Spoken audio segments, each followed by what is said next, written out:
오늘 은혜 받으실 하나님의 말씀은 마태복음 13장 44절입니다. 신약성경 23페이지에 있습니다. 마태복음 13장 44절, 신약성경 23면 우리 함께 읽습니다. 천국은 마치 밭에 감추인 보화와 같으니 사람이 이를 발견한 후 숨겨두고 기뻐하며 돌아가서 자기의 소유를 다 팔아 그 밭을 사느니라. 아멘. 강동구 천호동에 위치한 천호동교회 여성삼 목사님 저녁 예배에 이어서 철야 예배 때에도 밭에 감추인 보화라고 하는 제목으로 말씀을 증거하실 때 더 큰 은혜 받으시기 바랍니다. 목사님 나오시면 할렐루야 하나님 영광의 박수 올려드립니다. 할렐루야. 할렐루야. 아까 7시 집회에 만났는데 또 철야 기도 때 만나니까 더 반갑습니다. 나 혼자만 반가운가요? 여러분도 참 반갑습니다. 할렐루야. 오늘 이 저녁에도 귀한 예물 드린 손길이 계십니다. 동북교회의 금성일 집사님, 주님과 동행하는 삶을 살게 하옵소서. 주순교회 임주향 목사님, 히스기야의 기도를 들어주심을 감사합니다.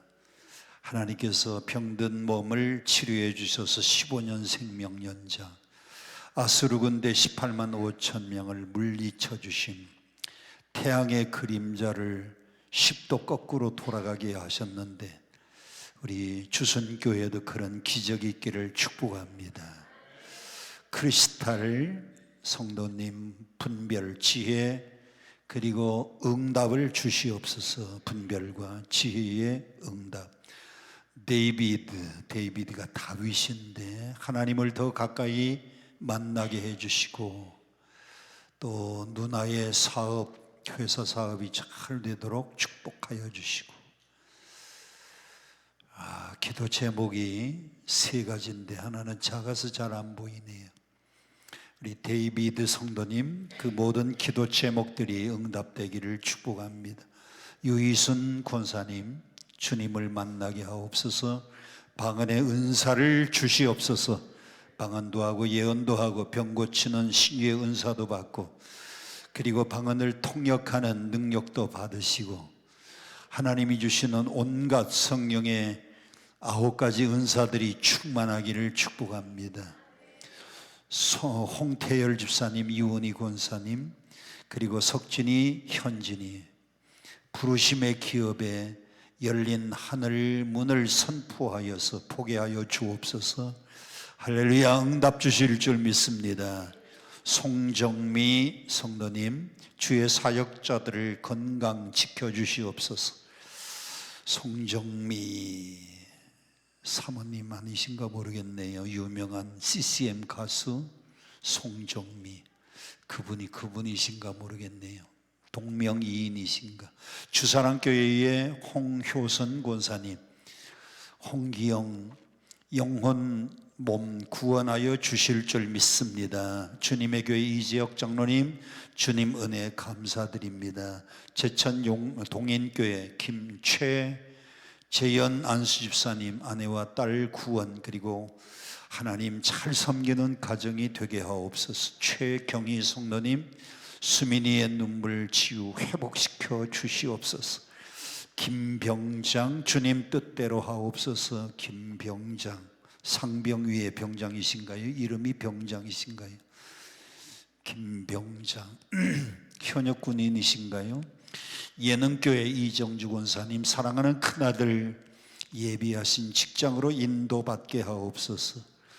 예능교회 세금정에 있는 예능교회죠. 네, 세금정에 아주 좋은 교회가 있습니다. 이천 순복음교회 이윤정 권사님 남편 성령 받고 아들 딸 예배자가 되게 하여 주시옵소서. 기도하겠습니다. 고마우신 아버지 하나님, 이 시간 귀한 예물 드리는 손길마다 그 제목들을 하나하나 적고 하나님 앞에 올려드리는데 그 모든 기도 제목들이 응답되게 하여 주시옵시고 그 가정들마다 문제 해결받게 하여 주옵소서. 병든 자 치유받게 하시고 성령을 사모하는 자 성령 충만받게 하셔서 성령의 은사도 나타나 신유의 은사, 병 고치는 은사, 그리고 예언의 은사, 방언의 은사, 통역의 은사, 영분별의 은사, 지혜의 은사, 지식의 말씀의 은사를 부어 주시옵시고 그 모든 것 위에 사랑의 은사까지 더하여 주시옵소서. 아버지 하나님, 가정의 어려운 문제들마다 하나님 앞에 올려드렸습니다. 간절히 기도합니다. 부르짖어 기도합니다. 내 뜻대로 마옵시고 아버지의 뜻대로 되기를 원하며 간구하오니 그 모든 기도 제목들마다 응답해 주시옵소서. 이루어 주시옵소서. 지금 이루어 주시옵소서. 속히 응답하여 주옵소서. 응답받고 하산할 수 있도록 역사해 주시옵소서. 이 시간 부족한 종이 말씀 들고 섰습니다. 성령님 역사해 주시고 주님이 꼭 전하고자 하는 말씀만 전하게 하여 주옵소서. 예수님 이름으로 간절히 축복기도합니다. 아멘. 오늘 저녁에 성경은 마태복음 13장입니다. 우리가 마태복음 13장 그러면 비유장이라고 말합니다. 한번 따라 합시다. 마태복음 13장 비유장. 성경의 유명한 성경들마다 별명이 있습니다.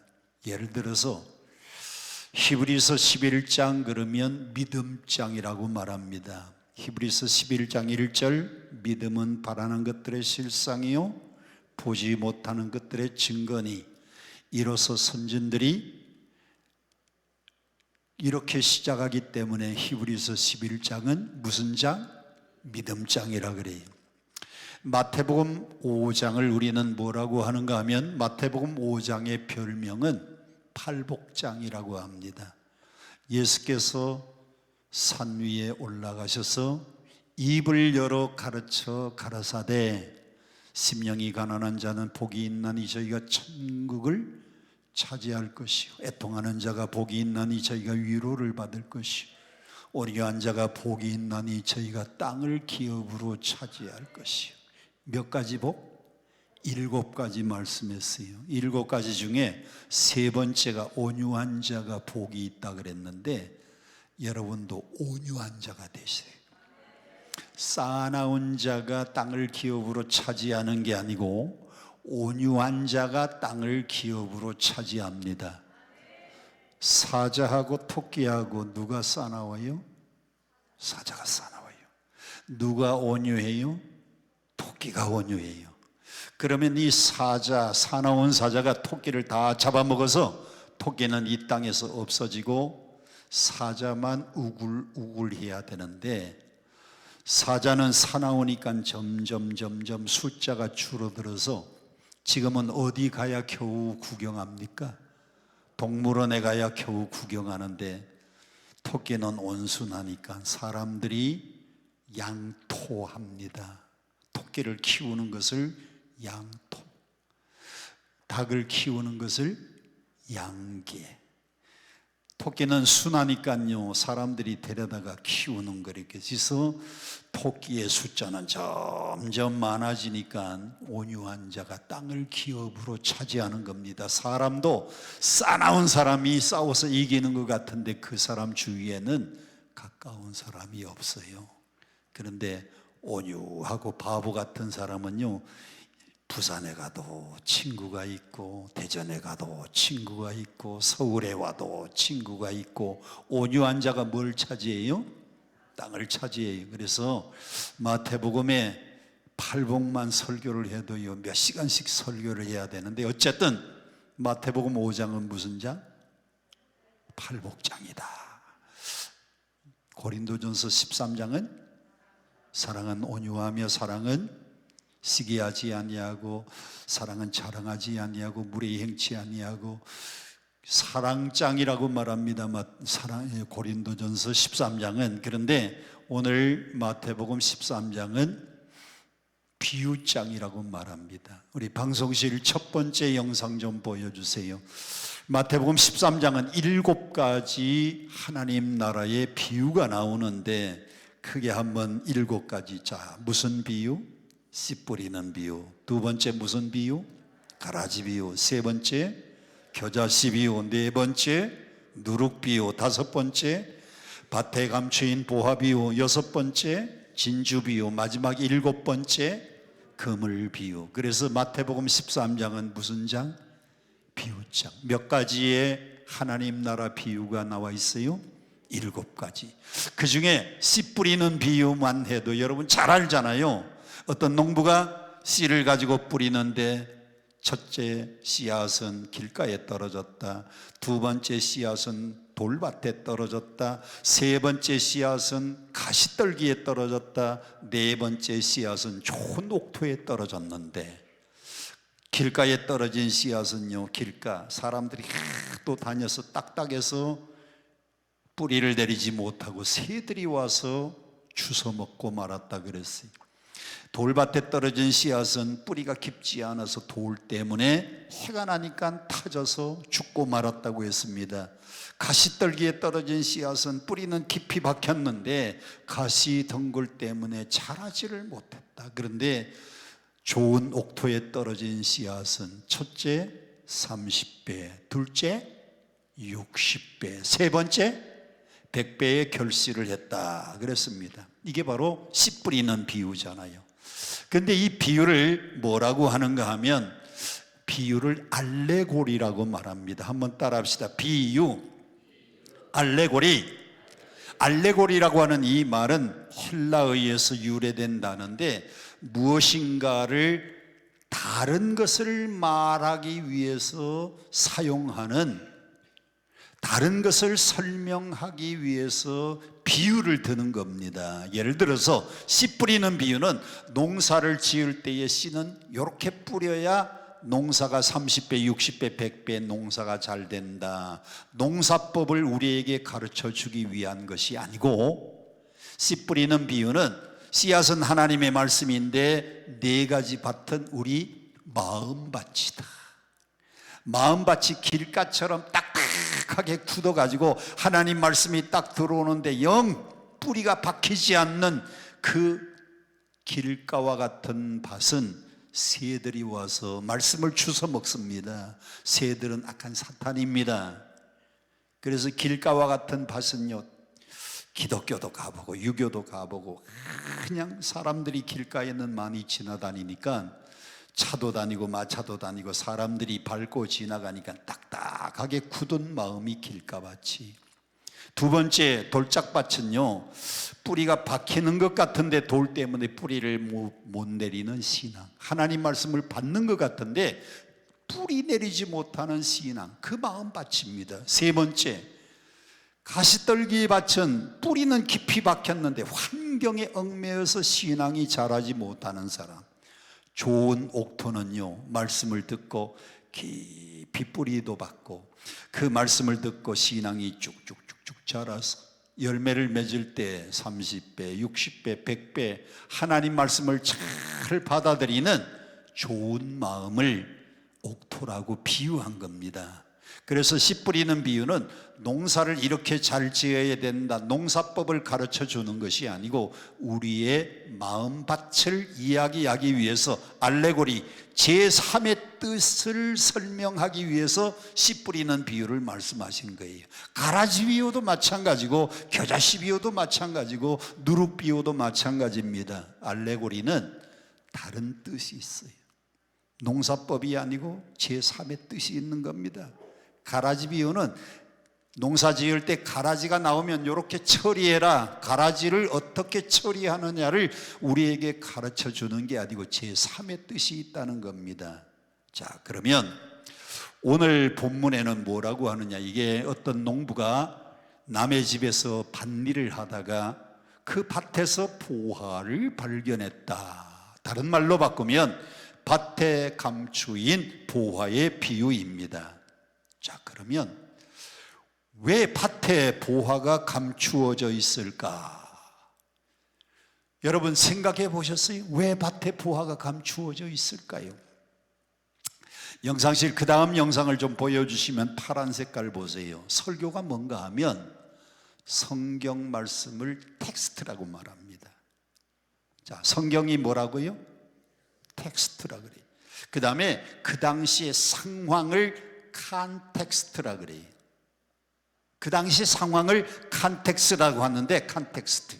그러면 설교가 뭔가 하면 그때의 그 상황에 주어진 그 말씀을 오늘 우리의 상황 속에서 어떻게 해석해야 되는가, 이것이 바로 설교입니다. 그 당시에 씨 뿌리는 비유가 왜 기록되었는가, 그때의 상황, 그때의 그 말씀을 오늘에 가지고 와서 오늘의 우리의 상황에서 그 말씀을 어떻게 해석하는가, 이것이 설교예요. 자, 초록색 글씨를 한번 보겠습니다. 이스라엘은 크기가 얼마만하다? 강원도보다 조금 더 큰 나라가 이스라엘입니다. 여러분들이 성지순례를 가면 강원도보다 조금 더 크니까요, 성지순례 한 일주일 하면 속속들이 다 보고 올 수 있어요. 저는 여러분들에게 동남아시아 여행, 미국 여행, 유럽 여행을 권하고 싶지 않아요. 저는 많은 나라를 다녀봤는데 별 볼 일 없습니다. 어느 나라가 살기 좋은가? 대한민국이 살기 좋아요. 그런데 성지순례는 꼭 한번 가시기를 원하는데, 이스라엘은 얼마만큼 크다? 강원도보다 조금 더 큰데 그 주위에 어마어마한 큰 나라들이 많이 있습니다. 지금도 이스라엘은요, 강원도보다 조금 더 큰 나라인데 가까이는 이번에 전쟁한 팔레스타인도 가까이 있고요, 그 위에는 바벨론 있고 그 옆에는 요르단이 있고 이란, 이라크, 밑에는 이집트, 쭉 아랍 국가들이 그냥 얼마나 많이 둘러싸여 있는지 모르는데, 자, 다시 한번 아까 그 영상을 보면 열왕기하 24장 11절에 보면 그때에는 여호야긴 임금 시대인데 어느 나라가 쳐들어왔어요? 바벨론 나라의 느부갓네살 왕이 이스라엘을 쳐들어온 겁니다. 그때의 왕은 여호야긴. 남의 나라의 침범을 너무너무 많이 받아요. 그 다음 영상을 잠깐 보겠습니다. 그 다음 영상을 보면 다 같이 24장 15절 시작. 그가 누군가 하면 바벨론 나라의 느부갓네살 왕이 누구를 사로잡아가요? 여호야긴이 그 당시 왕이라 그랬잖아요. 여호야긴 왕을 바벨론으로 사로잡아가고, 빨간 글씨, 그 다음에 왕의 어머니도 사로잡아가고, 그 다음에 왕의 아내들을 사로잡아가고, 그 다음에 또 누구를? 내시들을 또 사로잡아가고, 나라에 권세 있는 모든 권세 있는 지위 있는 사람들을 다 예루살렘에서 바벨론으로 잡아가고, 16절 또 용사 몇 명을? 용사 7,000명을 사로잡아가고, 그 다음에 뭐 하는 사람? 대장장이 몇 명? 대장장이가 왜 필요합니까? 방패 만드는데, 창 만드는데, 칼 만드는데 대장장이가 필요하니까요, 이런 사람들을 싹 다 바벨론으로 사로잡아서 포로로 끌고 가는 겁니다. 이스라엘은 주변의 큰 나라들이 얼마나 많이 쳐들어왔는지 몰라요. 또 파란 글씨 보겠습니다. 열왕기하 15장에 보면 어느 나라가 쳐들어오는가 하면 아수르가 이스라엘을 침공해 들어오는데, 이때는 전쟁하기가 싫어서 쳐들어온 사람들에게 찾아가서 사신을 보냅니다. 왜 쳐들어왔습니까? 우리나라에 조공을 바쳐라. 그래서 그 파란 글씨 보면 1인당 은 얼마씩 계산을 했어요?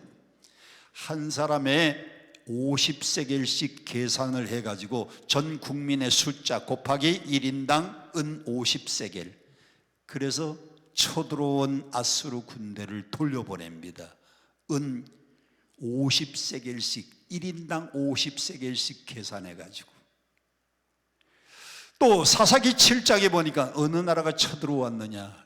사사기 7장에 보면 이스라엘을 쳐들어온 나라가 미디안이라고 하는 나라, 그 외에도 수리아, 성경에는 수리아라고 되어 있는데 우리가 잘 아는 시리아, 그리고 메소포타미아, 그리고 페르시아, 메소포타미아를 성경에는 메데라고 하고 페르시아 제국을 바사라고 기록되어 있는데, 이런 나라들이 이스라엘을 쳐들어오니까 마치 이스라엘은 무슨 공과 같으냐? 축구공 같은 거. 여기서 뻥 차면요, 저쪽에 탁 가면 여기서 뻥 차. 주변에 강대한 나라들이 많은데 그 강대한 나라들이 힘만 모으면 이스라엘부터 제일 먼저 쳐들어와서 바벨론의 침략받고, 아수르의 침략을 받고, 시리아의 침략을 받고, 메소포타미아의 침략, 페르시아의 침략, 많은 침략을 받는 거예요. 예수님 당시에는 로마까지 쳐들어왔어요. 이런 나라에 살고 있는 이스라엘 백성들이 자기의 재산을 지키는 방법은 두 가지 방법입니다. 남의 나라가 많이 쳐들어오는 나라에서는 자기 재산을 지키는 방법 두 가지 방법인데, 첫 번째는 뭘 하는 업이 발달되어요? 고리대금업을 하는 겁니다. 내가 가지고 있는 돈을 김 집사님한테 빌려주는 거예요. 집사님, 내가 이 돈 빌려줄 테니까 이 다음에 이자까지 계산해서 내가 1,000만 원 빌려주면 다음에 나한테 갚을 때는 1,100만 원 갚으세요. 그래서 고리대금을 하는 겁니다.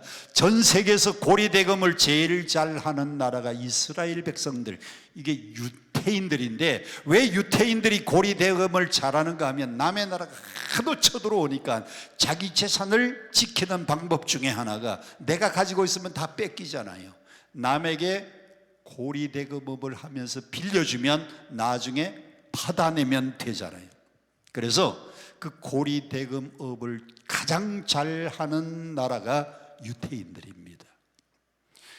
여러분들이 셰익스피어의 작품 중에서 베니스의 상인이라고 하는 유명한 소설을 읽은 분들이 계실 겁니다.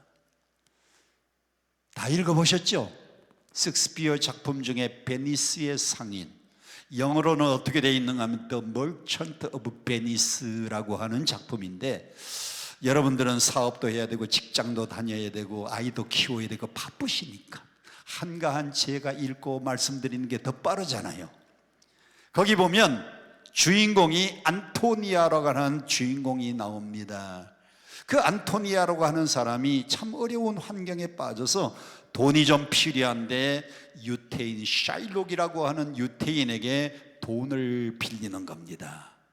이 돈을 언제까지 갚지 못하면 살을 1파운드 자른다. 계약서를 쓰고 돈을 빌렸는데, 이 안토니오니가 아유, 이 발음이 왜 이렇게 잘 안 돼요? 안토니오니가 그만 날짜가 되었는데 돈을 못 갚는 거예요. 그러면 언제까지 돈을 못 갚으면 살 1파운드를 자른다고 했으니, 이 샤일록이라고 하는 유태인 고리대금 업자가 재판을 겁니다. 판사님, 이 사람이 내 돈을 빌려갔습니다. 날짜가 지났습니다. 날짜가 지나서 못 갚으면 살을 1파운드 자른다고 돼 있는데 오늘 재판 판결해 주세요. 저 사람의 넓적다리 살 1파운드를 자를 수 있도록 판결 내려달라고 샤일록이라고 하는 고리대금업자 유태인이 고소를 했어요. 선량한 재판관이 가만히 고소문을 보니까 참 선량한 사람, 안토니오 선량한 사람이요, 죽게 됐어요. 살 1파운드 자르면 죽잖아요. 어떻게 하면 이 사람을 살릴 수 있을까 재판관이 고민하다가 유명한 판결을 내리는 겁니다. 자, 돈을 못 갚았으니 살을 자르기는 자르는데 딱 1파운드만 잘라라. 그런데 계약서에 보니까 피를 흘린다는 말은 없으니 피는 한 방울도 흘리지 말고 살을 1파운드 자르라 라고 판결을 내렸어요. 할렐루야. 여러분은 피 안 흘리고 살 1파운드 자를 수 있어요? 1파운드 그러니까 참 이해가 안 되는 모양인데, 살 한 근을 자르는데 피를 한 방울도 흘리지 말고. 여러분, 이 셰익스피어의 유명한 작품이 어디에서 영감을 얻었는가 하면, 영감 말고, 할 마음 영감 말고 영감, 영적인 감각, 섹스피어가 어디서 영적인 감각, 영감을 얻었는가 하면 요한복음 8장을 읽다가 섹스피어가 영감을 얻었어요. 요한복음 8장에 보면 간음하다가 잡힌 한 사람을 바리새인들이 끌고 옵니다. 예수님, 이 여인이 간음을 하다가 현장에서 붙잡혔습니다. 모세 율법에는 이런 여인을 돌로 치라고 했습니다. 선생님은 어떻게 말하겠나이까? 그때 예수님이 아무 말씀도 하지 않고 땅바닥에 손가락으로 글씨를 쓰다가, 제가 지지난주에 금요일 날 손가락으로 쓴 글씨 제가 설교를 했어요. 예수님 묵묵히 손가락으로 땅바닥에다가 글을 쓰다가 너희 중에 죄 없는 자가 먼저 돌을 들어 치라. 여러분, 섹스피어가요, 요한복음 8장에 너희 중에 죄 없는 자가 먼저 돌을 들어 치라고 하는 그 성경 구절에서 영적인 감각, 영감을 얻어서 베니시의 상인을 쓸 때에 살은 한 파운드 자르는데 피는 한 방울도 흘리지 말아라 결정을 내린 거예요. 성경에서 영감을 얻는 거예요. 여러분, 성경 많이 읽으시고 영감을 얻으시기를 바랍니다. 돈을 갚지 않으면 살을 한 파운드 잘라야 되는데 그 현명한 재판관 때문에 안토니오가요 살아났어요. 죽지 않고 살았어요. 그래서 이 고리대금음은요, 하도 침략을 많이 당하니까 가지고 있는 돈, 가지고 있는 금괴, 하루아침에 남의 나라가 쳐들어오면 다 뺏기는 겁니다. 자기 재산을 지키는 방법 중에 첫 번째 방법이 고리대금업하는 방법이에요. 자, 두 번째 방법. 두 번째 방법은 어디다가 묻어두는 겁니까? 땅에다가 묻어두는 거예요. 여유 자금이 생기면 금을 사고, 여유 자금이 생기면 은을 사고, 여유 자금이 생기면은 다이아몬드를 사서 자기만 아는 곳에다가 묻어두는 겁니다. 대문 앞에 마당에 한 발자국, 두 발자국, 세 발자국, 대문 오른쪽 세 발자국 밑에 탁 묻어두는 겁니다.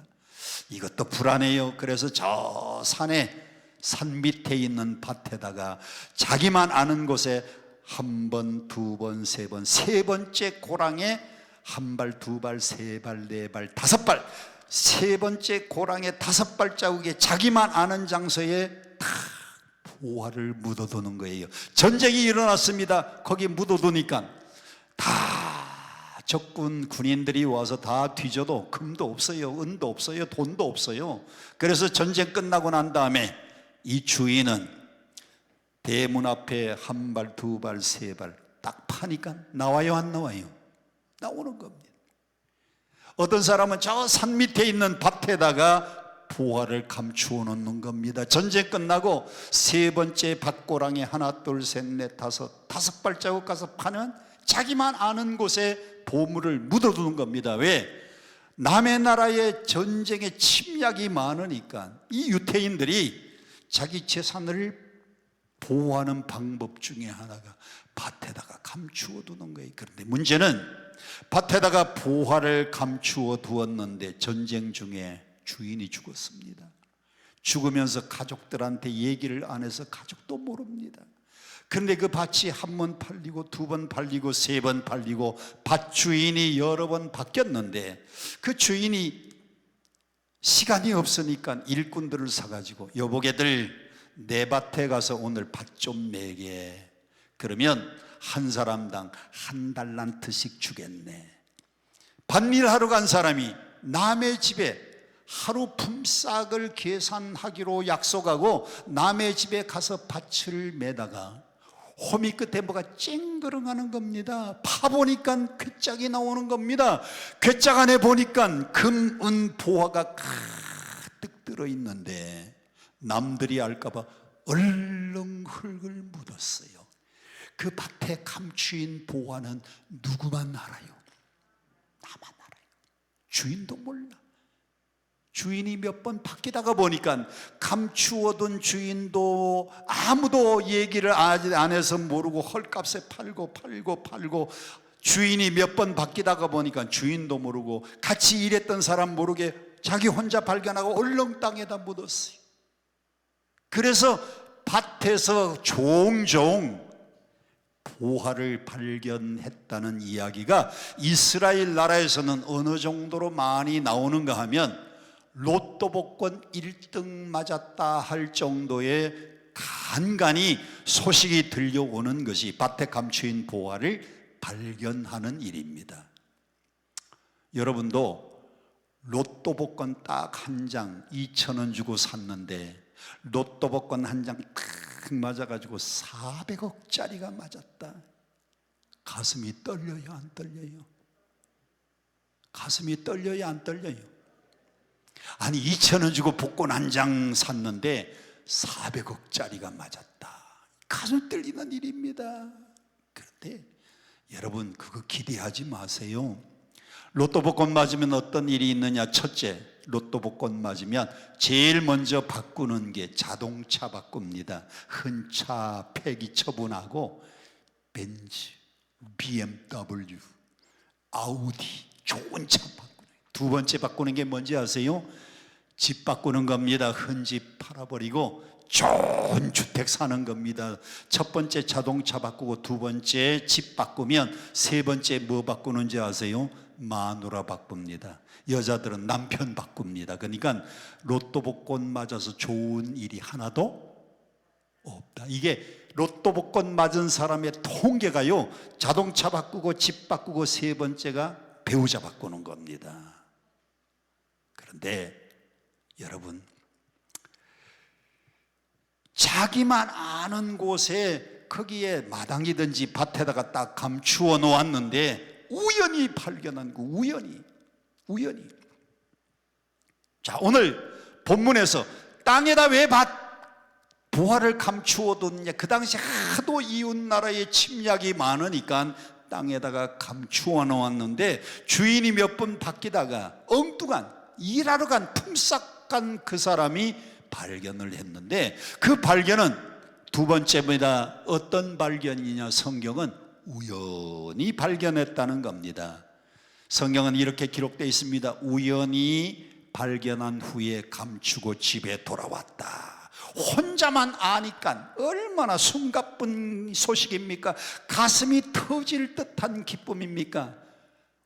우연히 보화를 발견했는데 엄청난 보화가 그 땅속에 감추어져 있는 거예요. 자기만 아는 비밀입니다. 나만 아는 비밀. 실제로 미국 캘리포니아에서 있었던 일이에요. 어떤 할머니가 복권 한 장을 샀는데 복권 한 장을 사가지고 이분이 천주교를 나갔어요. 여러분처럼 교회를 나갔으면 괜찮을 텐데 천주교 나가니까요, 복권 하나 딱 사가지고 신부님한테 갔어요. 신부님, 제가 이 복권 샀는데 이게 다음 토요일 날 발표랍니다. 다음 토요일 날 발표 날 때 이거 좀 잘 보세요. 이게 1등 맞으면 100만 불짜리인데 100만 불. 1달러 주고 복권 샀는데 이게 100만 불짜리인데 이거 신부님이 잘 가지고 있다가 좀 확인해 주세요. 그때 신부님이 물어봅니다. 할머니, 만일입니다. 만일 100만 불짜리 1등 맞으면 뭐 할 거예요? 이거 나 같은 노인 내가 뭐 돈 쓸 일이 있나요? 100만 불 맞으면 우선 11조 해야죠. 11조. 100만 불에 11조면 얼마예요? 100만 불에 11조는 10만 불 11조하고 그 다음에 뭐 나 같은 사람이 뭐 돈 쓸 일이 있나요? 10만 불은 11조하고 난 다음에 우리 신부님한테 또 10분의 1 10만 불 또 드리고 그 나머지 80만 불도 나 같은 노인네가 뭐 쓸 일이 있나요? 그냥 교회에다가 다 헌금할게요. 그래서 신부님이 이게 1등 맞으면 11조 10만 불, 나한테 10만 불, 교회에 80만 불 감사헌금. 근데 토요일 날이 되었습니다. 복권 발표가 나는데 첫 번째 숫자가 맞았어요. 두 번째 맞았어요. 세 번째 맞았어요. 네 번째 맞았어요. 마지막에 다섯 번째 숫자도 맞았습니다. 100만 불짜리가 맞았어요. 신부님이요, 가슴이 터지는 것 같아. 100만 불짜리 맞았으니까 11조 얼마? 10만 불. 신부님한테 얼마? 10만 불. 교회 감사헌금 얼마? 80만 불. 그래서 이 할머니가 또 놀래 자빠지면은 어떡하나, 이 소식을 어떻게 전할까 기도를 많이 한 다음에 할머니를 찾아갔습니다. 할머니 만일인데, 만약입니다. 만일인데 이게 정말 100만 불짜리 맞으면 어떻게, 제가 지난번에 약속했지 않습니까? 11조 10만 불, 신부님한테 10만 불, 나머지 80만 불 감사헌금 싹 드리죠. 이게 만일이 아니고요, 신부님은 지금 그게 뭐예요? 1등 당첨된 거 아닙니까? 그 소식을 확인하자마자 신부님은요, 교회에 80만 불, 11조 10만 불, 자기한테 개인적으로 10만 불 들어올 것을 생각하니까 가슴이 터져가지고 졸도해서 죽었대요.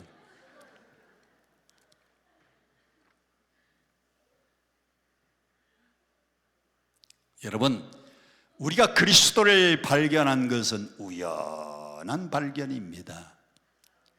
그리스도를 발견한 것은 우연한 발견이에요. 여러분의 친구가 전도해서 우연히 교회에 나왔는데, 교회에 나와서 보배 되시는 예수님을 만난 사람은 우연한 발견. 일가 친척들이 겨우 교회 가자 그래서 억지로 나왔는데 예수님을 만난 사람은요, 우연한 발견입니다. 일가 친척의 전도로. 부모님이 예수를 믿어서 여러분들도 어릴 때부터 교회를 따라다니다가 예수를 알게 된 사람은 우연히, 부모님을 통해서 여러분들은 놀라운 보화, 보배 중에 보배 되시는 예수님을 만난 사람들이에요. 탤런트 중에 문오장 씨라는 분이 있어요. 이 문오장 씨는요, TV나 영화에 나오기만 하면 악역을 얼마나 잘하는지 모릅니다. 특별히 인민군대 장교로 나오면 이 종갓나 새끼들 그러면서, 악역을 얼마나 잘하는지. 문호정 씨만 나오면 나는요, 그 사람 좀 안 나왔으면 좋겠어요. 근데 이 문호장 씨가 어디서 살았는가 하면 여의도 아파트에 이사를 딱 갔는데, 그 여의도 아파트의 앞집에 순복음교회를 다니는 권사님이 사셨어요. 구역장입니다. 근데 앞집에 사는 이 권사님 구역장이, 문호장 씨 새로 이사 오신 거 감사합니다. 우리 집에 남편 생일이 다음 돌아오는 토요일인데 식사 한번 하러 오세요. 앞집에서 식사 초대를 하니까 가야 돼요, 안 가야 돼요? 갔습니다. 가서 생일 잔치를 얼마나 잘 차렸는지 잘 먹었습니다. 잘 먹고 났더니 그 구역장이 하는 말, 한 가지 부탁이 있다고. 잘 먹여놓고 한 가지 부탁이 있는데, 돌아오는 주일날 저를 따라서 여의도 순복음교회 우리 조용기 목사님 설교 한 번만 들으면 되니까 한 번만 가자고. 먹었으니까 거절 못 하잖아요. 한 번 가기로 약속을 했어요. 한 번 가기로 약속을 하니까 이 구역장님이 얼마나 지혜롭습니까? 얼른 교회 먼저 가가지고, 조용기 목사님 오늘 문오장, 탤런트 문오장 씨가 오늘 1부, 2부, 3부, 4부, 5부, 6부, 7부 중에서 오늘 3부 예배에 나와 함께 가기로 약속했는데 목사님 꼭 기억했다가 잘 환영해 주세요. 3부 예배에 딱 데리고 갔습니다. 3부 예배 딱 데려갔더니 목사님은, 조용히 목사님 벌써 메모를 봤잖아요. 그 많은 사람 중에 오늘 3부 예배에 새로 오신 분이 있는데 탤런트 문오장 씨가 오셨는데 한번 일어나 달라고. 스탠드업 플리즈, 좀 일어나 달라고. 그래서요, 이웃집에 초대를 받아가지고 한 번만 가기로 했는데, 그날 목사님의 설교에 은혜를 받고 코가 깨가지고 또 다니고 세례 받고 은혜를 받아서 신학교 가서 그분이 목사님이 됐잖아요. 이게 우연히 한 번 이웃을 따라서 간 게요, 보배 중에 보배, 예수 그리스도를 발견한 겁니다.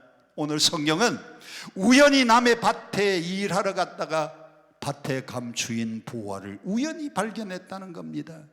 오늘 여러분들도 신앙생활 하는 걸 보면요, 우연히 친구 따라 우연히 일가 친척의 권유로 우연히 옆집에 사는 우리 집사님 따라서 교회를 왔는데, 여러분 우연히 오셨어도 좋습니다. 여러분이 발견한 예수 그리스도는 귀한 보배입니다. 이사야서 45장 9절을 보면, 이사야서 45장 9절에 토기장이 비유가 나와요. 토기장이가 뭐냐? 토기장이는 진흙, 흙 가지고 그릇을 만드는 사람을 토기장이라고 이야기합니다. 그 토기장이가 진흙 한 덩어리를 딱 띄어다가 그릇을 만드는 거예요.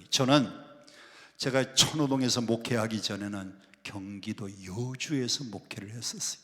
여주에서 11년 목회했는데, 경기도 광주, 경기도 이천, 경기도 여주까지는 도자기 공장들이 많아요.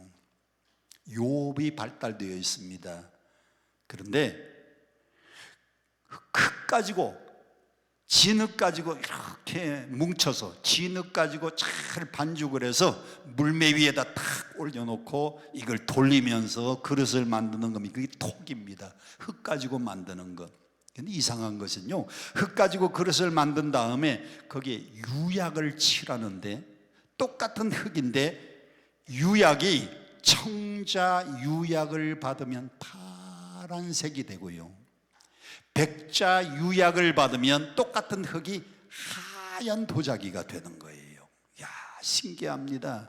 흙 가지고 한번 만들어서 가마에다 넣어가지고 구워내면 초벌입니다. 초벌은 흙 색깔이 똑같아요. 두 번째 유약을 발라가지고 다시 한번 불에 들어갔다가 나오면 두 번째 청자는 파란 색깔이고요, 청자는 잔잔한 금이, 그 깨진 게 아니고 청자는 잔잔한 금이 가도록 되어 있어요. 백자는 하얗게 반들반들합니다.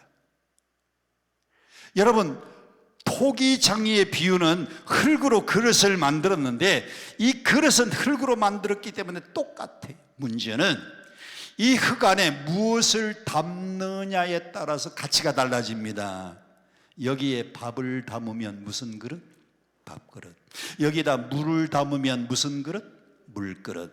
여기에다가 쓰레기 오물을 담으면 쓰레기통. 여기다가 대소변을 받으면 요강이 되는 겁니다. 토기장이는 그릇은 똑같은데 문제는 그 안에 무엇을 담느냐에 따라서 가치가 달라지는 거예요. 오늘 여러분들은 하나님이 뭐로 만드셨느냐?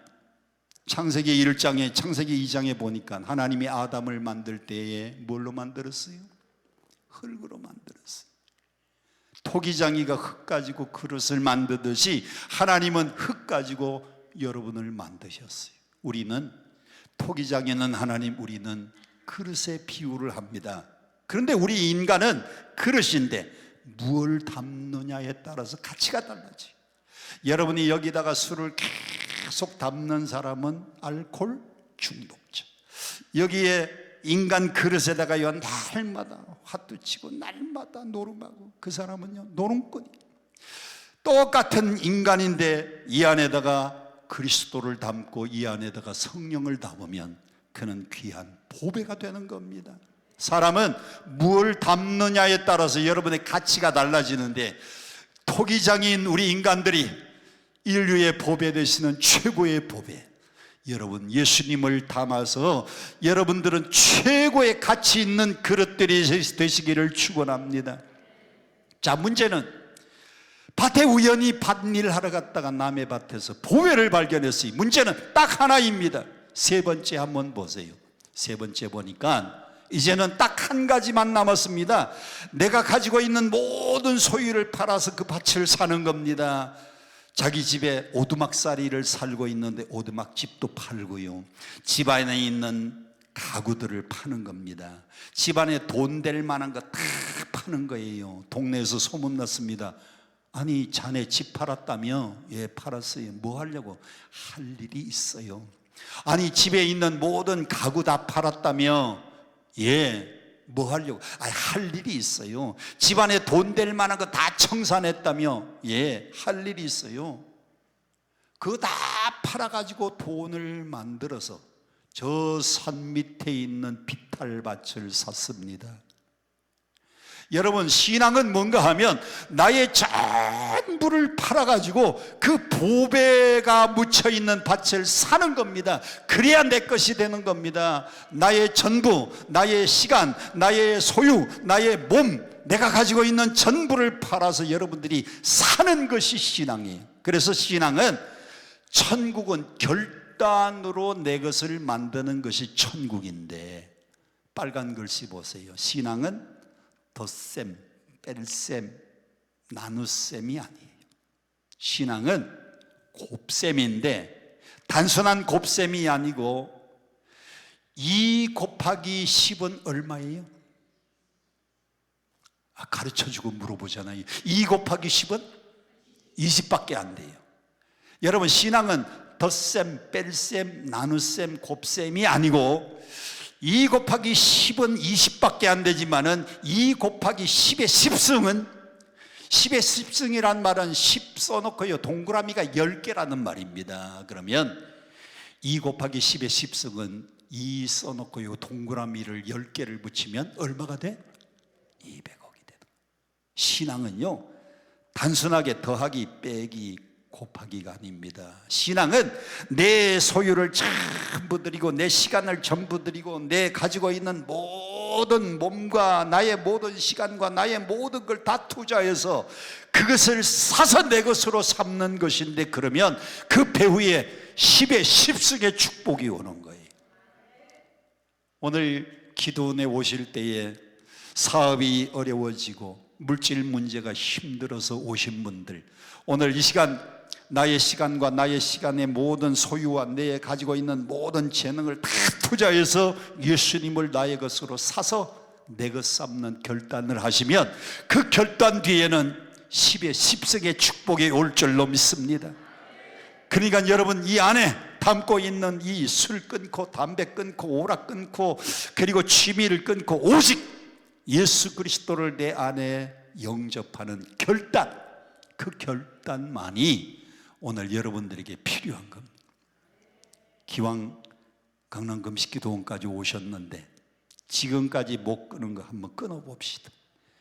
남자들 술 못 끊은 사람들 끊어봅시다. 담배 못 끊은 사람들 한번 끊어봐요. 아멘. 내일이 무슨 날이에요?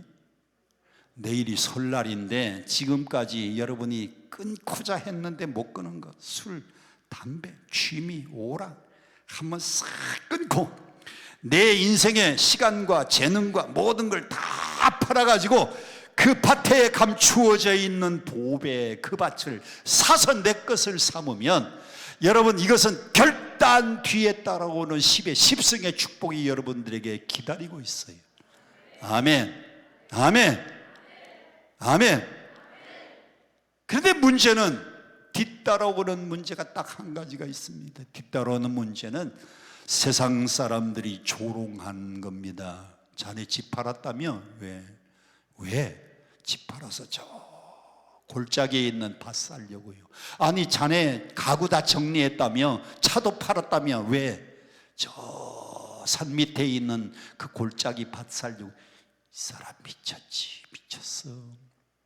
여러분, 세상 사람들은요, 여러분을 조롱해요. 아니, 교회 가더니 일주일에 한 번씩 주일 예배 갑니다.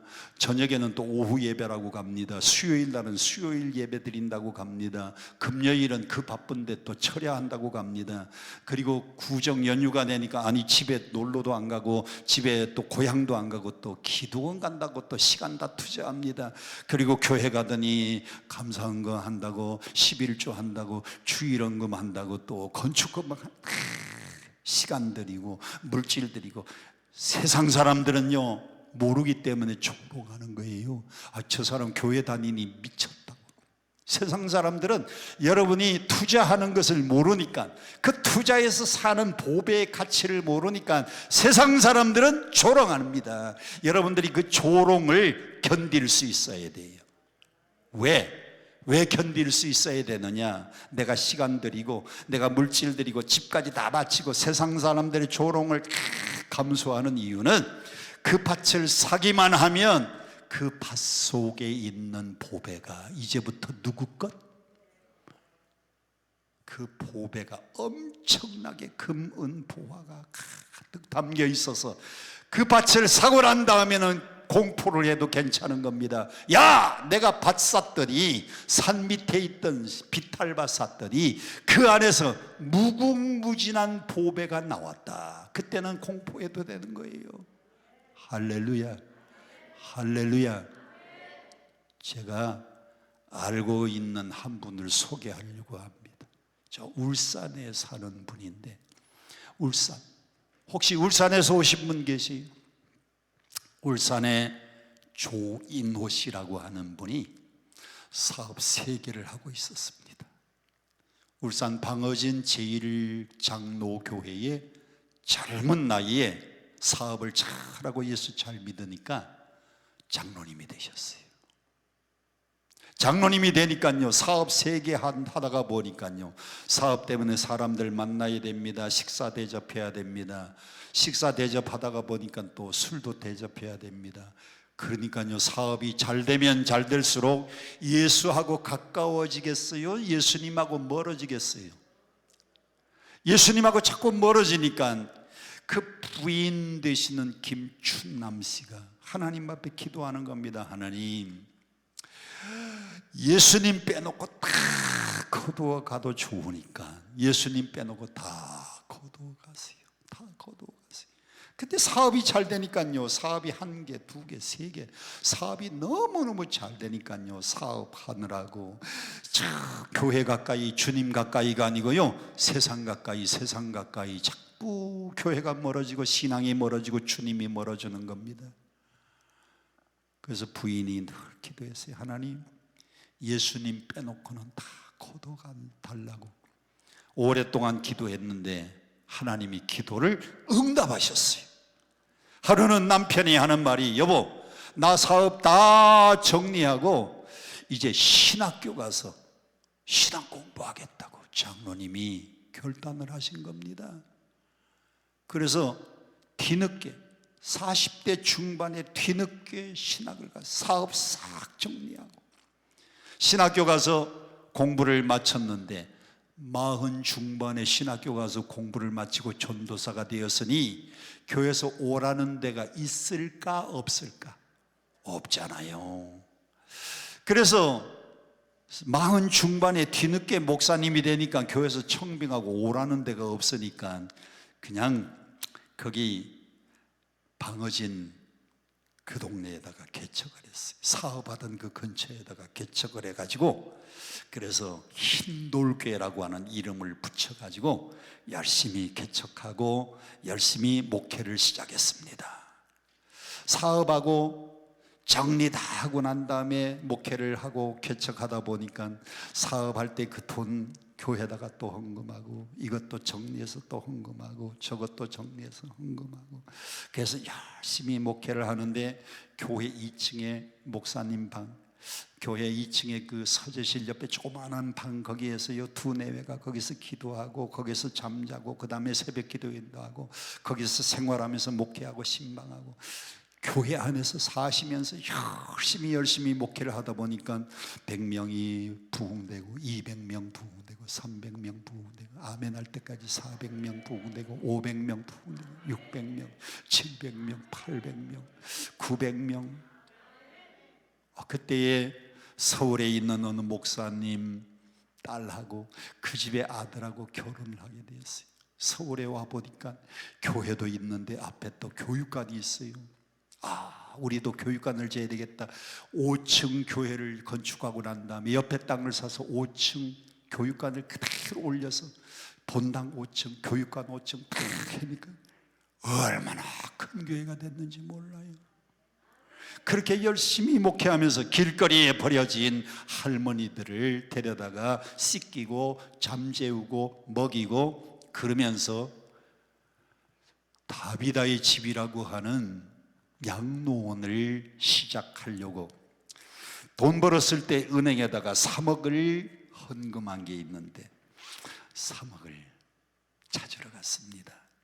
이 3억 이거 예금 주시면은 이거 가지고 땅 사서 그래서 양로원을 지어서 다비다의 집을 하려고. 은행에 돈 찾으러 갔더니요, 은행에서 하는 말이 없다는 거예요. 3억 없다는 겁니다. 아니, 통장에 3억이 있는데, 아유, 이거 돈 많으신 사장님이 장기 적금하는 줄 알고 그 돈 가지고 땅을 사놨대요. 땅을. 무슨 땅? 저기 비어있는 나대지 1000평을 사놨대요.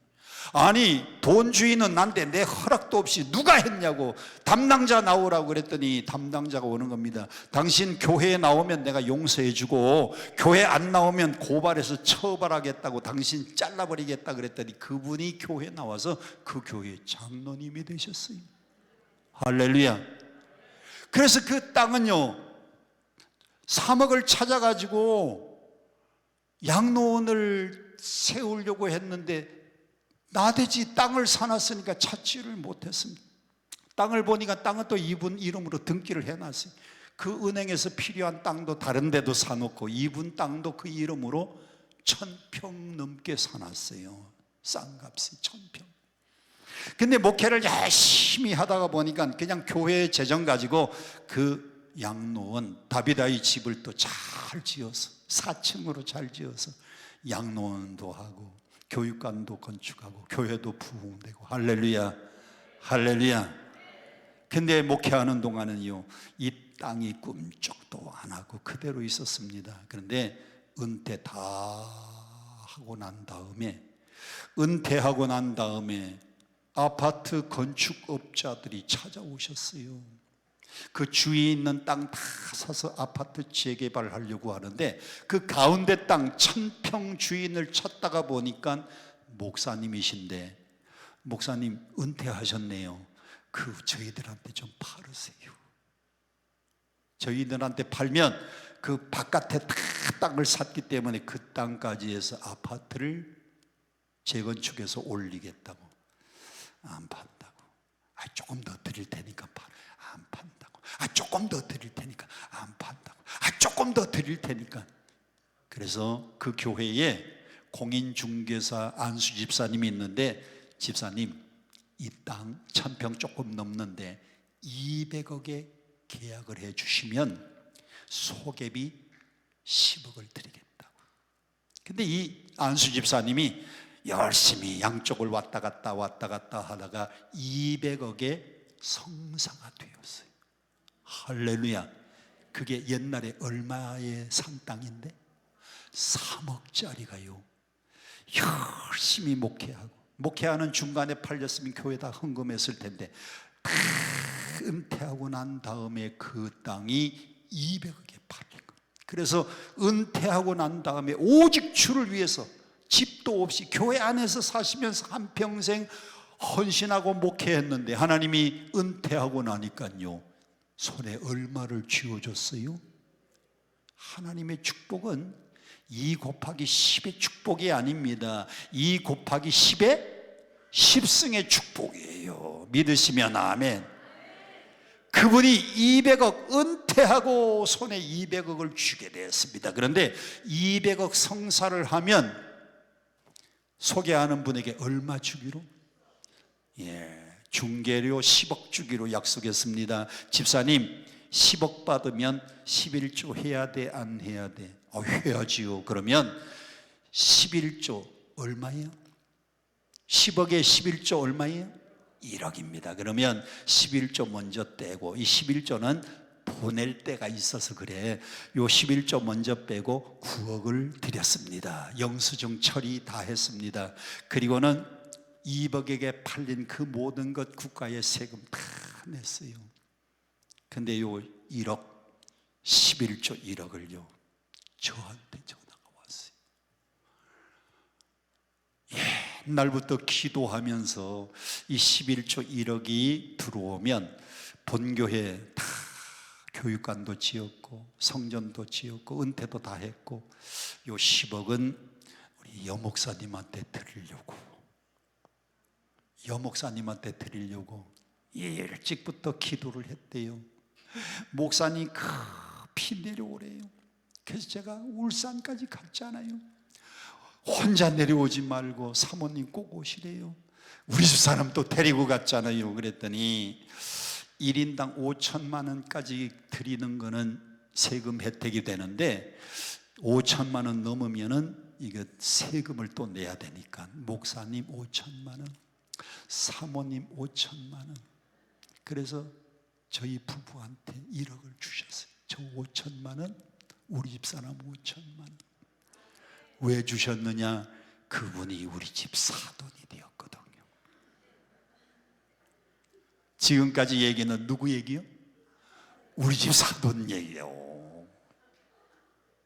우리 집 사돈 목사님이요, 정말 주를 위해서 있는 것 다 드리고 일평생 동안 교회 2층에서 조그마한 방에서 한평생 목회하시고 개척한 교회를 그렇게 5층 본교회, 교육관 5층 교회를 그렇게 크게 부시키고 나니까 하나님이 오직 주를 위하여 시간과 정력과 재능과 모든 걸 다 쏟아부어서,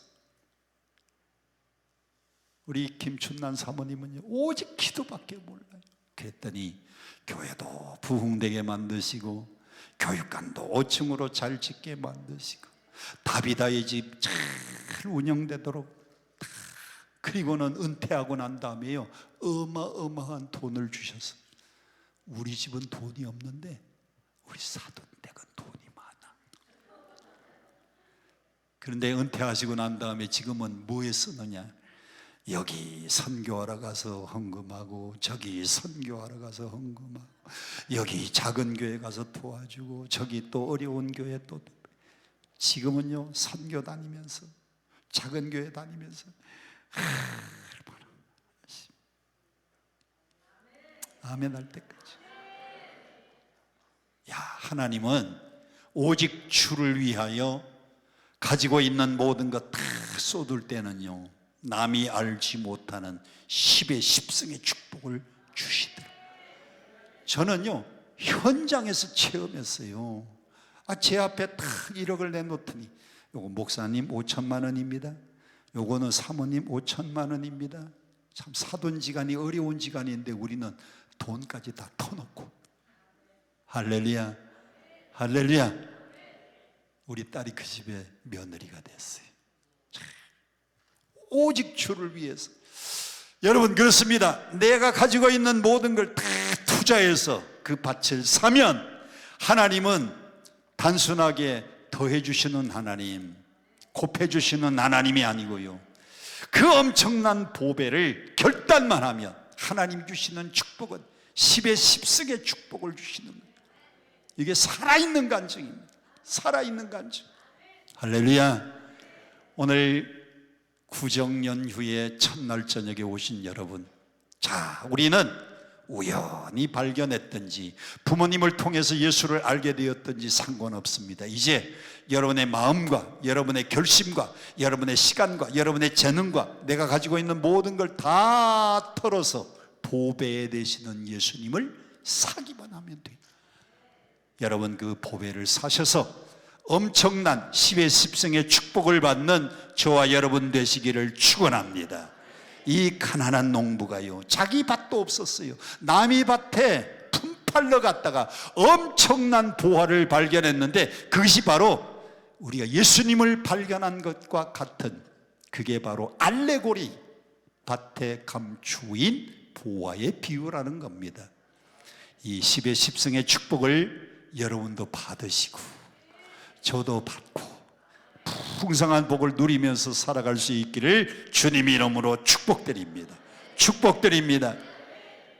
제가 그 5천만 원 받아가지고 뭐 했을까요? 우리 집 사람하고 합하면 그게 1억이잖아요. 우리도 어떻게 해요? 11조 해야죠. 제주도 열방대학에 다음 세대 어린이를 키워내는 그 일에 헌금했어요. 11조. 나머지는요 선교 다니면서 계속. 지지난 주간에 제가 여기 금요일 못 온 이유는 태국 가서, 태국에 콘켄 가가지고요, 그리고 파타야에 가서 스포츠 센터에 가가지고 열심히 선교센터 가는 곳마다 주의 일 하느라고. 할렐루야. 하나님이요 주의 일 하실 수 있도록 엄청난 축복을 여러분들에게도 열어주시고 열어주십니다. 분명히 열어주십니다. 오늘 내 것으로 삼는 결단이 오늘 이 밤에 있기를 축복합니다. 축복합니다. 축복합니다. 우리 함께 복음성가 함께 부르겠습니다. 나 주님의 기쁨 되기 원하네. 내 마음 새롭게 하소서. 나 주님의 기쁨 되기 원하네.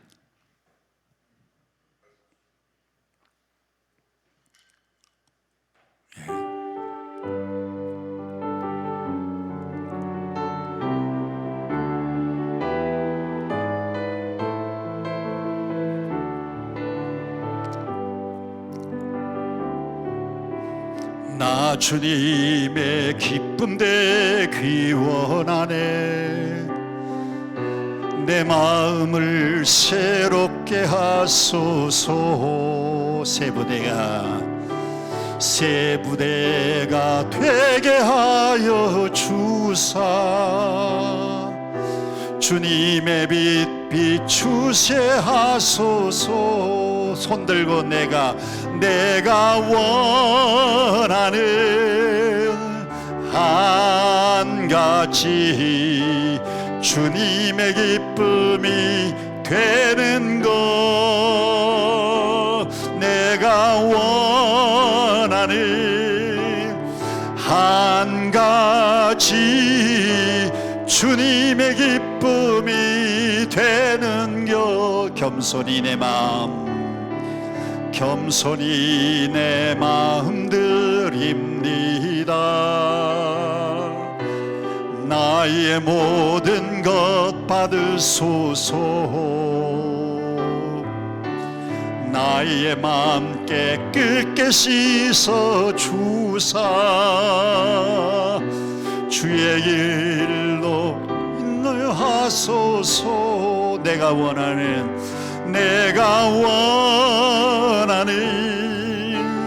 한 가지 주님의 기쁨이 되는 것.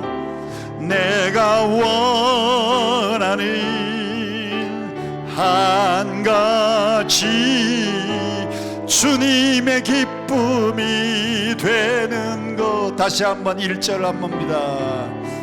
나 주님의 기쁨 되기 원하네.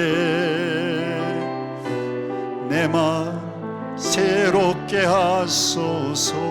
두 손을 가슴에 올려놓으시고 새 부대가 되게 하여 주사. 주님의 빛 비추게 하소서. 내가 원하는 한 가지 주님의 기쁨이 되는 것. 내가 원하는 한 가지 주님의 기쁨이 되는 것. 겸손히 가슴에 손 얹고 겸손히 내 마음 드립니다. 나의 모든 것 받으소서.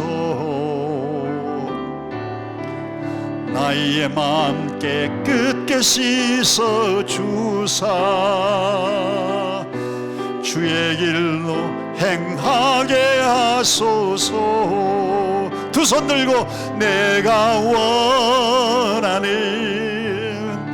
한 가지 주님의 기쁨이 되는 것. 그렇습니다. 주님의 기쁨 됩시다. 내가 원하는 한 가지 주님의 기쁨이 되는 것. 다시 한번 주님의 기쁨이 되는 것. 주님의 기쁨이 되는 것. 우리 다 같이 두 손 들고 가지고 온 기도 제목을 올려드리며 하나님, 나의 시간과 나의 재능과 나의 모든 것 다 투자해서 보배 되시는 주님을 내 것으로 사기를 원합니다. 오늘 이 밤에 그 결단이 있게 하여 주시옵소서. 우리는 다 토기장이 같이 그릇입니다. 무엇을 담느냐에 따라서 우리의 가치가 달라지는데, 보배 되시는 보배 예수 그리스도를 이 그릇에, 질그릇 같은 그릇에 담게 하여 주시옵소서. 오늘 이 밤에 그 결단만 있으면 하나님은 10의 10성의 축복을 우리에게 허락해 주실 줄 믿습니다. 우리 가지고 온 기도 제목을 놓고 주여 삼창 부르며 통성으로 기도합니다. 주여.